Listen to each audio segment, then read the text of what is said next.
وہ مسلمان حکمرانی جس نے برصغیر میں قریباً 320 سال حکمرانی کی، جسے ہم دہلی سلطنت کے نام سے جانتے ہیں۔ دہلی سلطنت 5 مختلف سلطنتوں کا ایک سلسلہ تھا جس نے سن 1206 سے 1526 کے درمیان شمالی ہندوستان پر حکمرانی کی۔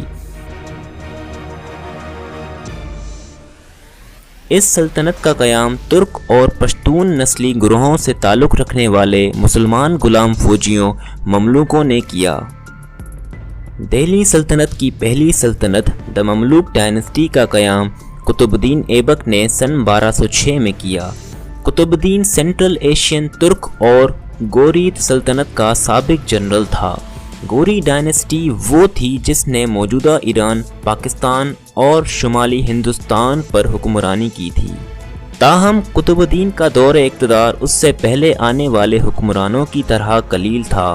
وہ زیادہ عرصہ حکمرانی نہ کر پائے اور سن 1210 میں ان کا انتقال ہو گیا۔ اس کے بعد مملوک خاندان کا دور اقتدار ان کے داماد التمش کے پاس چلا گیا، جو واقعتاً سلطنت قائم کرنے کے لیے آگے بڑھا، اور 25 سال کے دور حکومت میں اس نے مملوک ڈائنسٹی کو ایک نیا ہی رخ دے دیا۔ اسی دوران دہلی کی حکومت کو افراتفری میں کھٹکا دیا گیا، کیونکہ التمش کے بعد آنے والے 4 تخت نشینوں کو تخت پر بٹھا کر ہلاک کر دیا گیا۔ لیکن دلچسپ بات یہ ہے کہ ان میں سے رضیہ سلطانہ کی 4 سالہ حکمرانی، جسے التمش نے موت کے بستر پر جاتے وقت نامزد کیا تھا، ابتدائی مسلم ثقافت میں خواتین کی اقتدار کی بہت بڑی مثال ہے۔ اس کے بعد دہلی سلطنت میں دوسرا قدم خلجی خاندان نے رکھا۔ خلجی خاندان جلال الدین خلجی کے نام سے منسوب تھا، جس نے مملوک خاندان کے آخری سلطان معیز الدین کو 1290 میں قتل کیا تھا، پر جلال الدین کی موت بھی اگلے کچھ عرصوں میں ہی لکھی تھی۔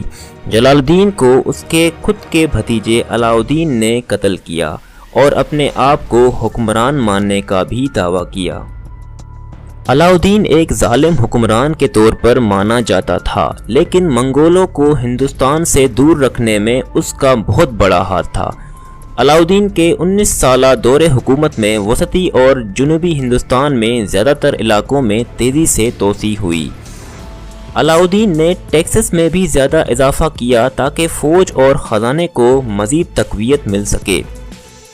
پھر 1316 میں علاؤدین کی موت کے بعد خلجی خاندان گرنے لگا۔ اپنی ہی افواج کے جنرل اور ہندو پیدائشی مسلمان ملک کافور نے اقتدار کو اپنے قبضے میں لینے کی کوشش کی، لیکن اسے فارسی یا کسی ترک کی حمایت حاصل نہ تھی، جس کی وجہ سے علاؤدین کے 18 سالہ بیٹے کو اس کے بجائے تخت نشین کیا گیا، اور اگلے 4 سال تک علاؤدین کے بیٹے نے حکومت کی، اور کچھ وقت بعد خسرو خان نے اسے قتل کر کے خلجی خاندان کا خاتمہ کر دیا۔ حتیٰ کہ خسرو خان نے اپنی سلطنت قائم کرنے کے لیے زیادہ عرصہ حکمرانی نہیں کی۔ اسے غازی ملک نے اس کے محض 4 ماہ دور حکومت میں ہی قتل کر دیا، اور اسی طرح غازی ملک نے خود کو غیاث الدین تغلق کا نام دیتے ہوئے تغلق سلطنت کا آغاز کیا، جو کہ 1 صدی تک قائم رہی، اور یہ دہلی سلطنت کی تیسری سلطنت تھی۔ سن 1370 سے لے کر 1414 تک تغلق سلطنت جدید دور کے ہندوستان کے زیادہ تر علاقوں پر اپنا کنٹرول بڑھانے میں کامیاب رہی۔ یہ کامیابی زیادہ تر غیاث الدین کے وارث محمد بن تغلق کے 26 سالہ دور حکومت میں ہوئی۔ تاہم تغلق خاندان کی نگرانی کے تحت تیمور نے سن 1398 میں ہندوستان پر حملہ کیا، دہلی میں لوٹ مار کی اور دہلی کے دارالحکومت کے لوگوں کا قتل عام بھی کیا۔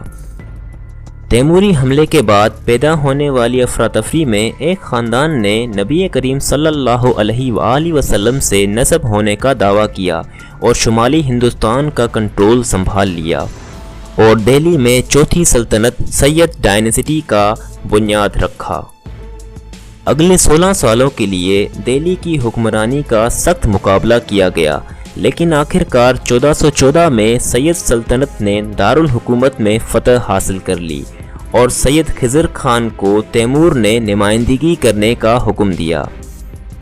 پر اگلے چند سالوں میں سید سلطنت کمزور پڑ گئی اور اس کا خاتمہ اس وقت ہوا جب چوتھے سلطان نے 1451 میں افغانستان سے باہر لودھی خاندان کے بانی بہلول خان لودھی کے حق میں تخت سے دستبرداری کی۔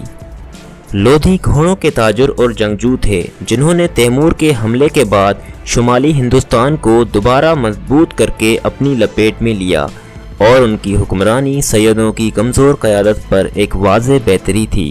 اس کے بعد پہلی پانی پت کی جنگ کے بعد 1526 میں لودھی سلطنت کا بھی اختتام ہوا، جب مغلیہ سلطنت کے بانی بابر نے ایک بڑی فوج کو شکست دی اور ابراہیم لودھی کو مار ڈالا، اور ایک بار پھر مسلم وسطی ایشیا کے رہنما بابر نے مغل سلطنت کی بنیاد رکھی، جس نے پھر 1857 میں برطانوی راج کے خاتمے تک ہندوستان پر حکمرانی کی۔